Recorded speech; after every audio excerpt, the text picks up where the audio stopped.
So we train assistance dogs for people with disabilities.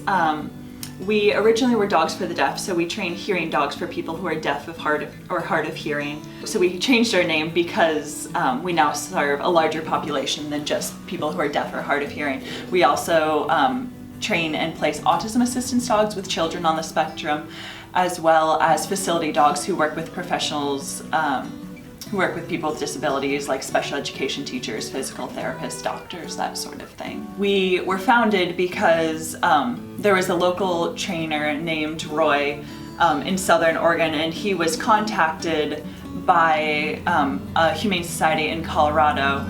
They had a woman who wanted a dog trained to alert her to sounds in her home.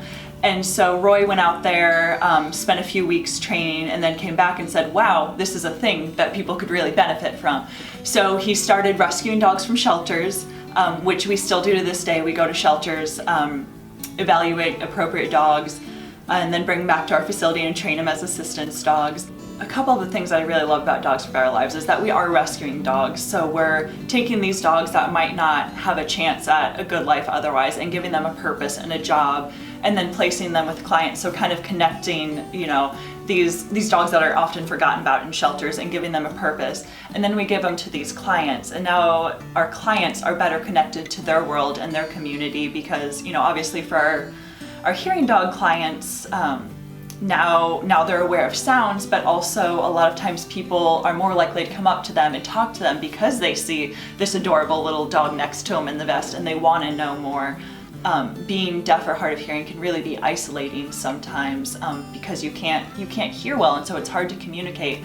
But when clients have this dog, one, it's an indicator that, oh, maybe this person can't hear well, so I need to speak more directly, make more eye contact, that sort of thing. But also now there's this thing to talk about because everyone loves a dog, and so now there's this kind of common language that can be shared. Same thing for our autism assistance dogs. A lot of times kiddos on the spectrum have a hard time connecting with people, especially their peers. But now there's this cute, adorable dog that, yeah, he's trained to do all of these amazing tasks for this child, but also he's kind of this social bridge.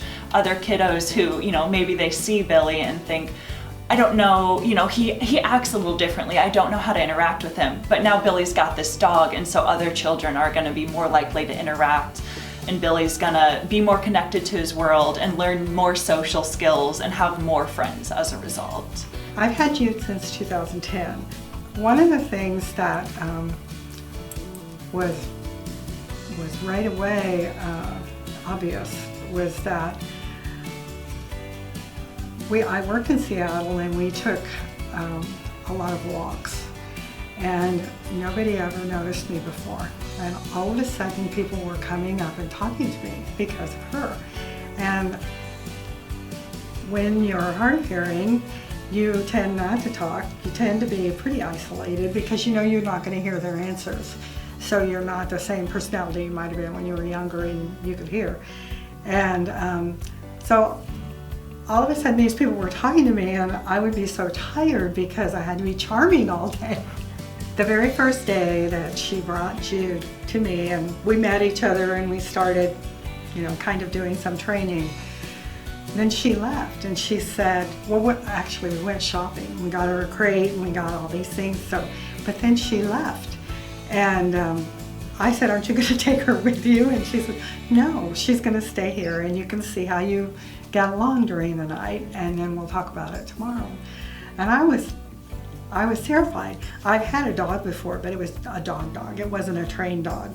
And poor Jude, she cried when the van pulled out of the driveway. But that was the best thing she ever did, because that way I just immediately had to fall into it.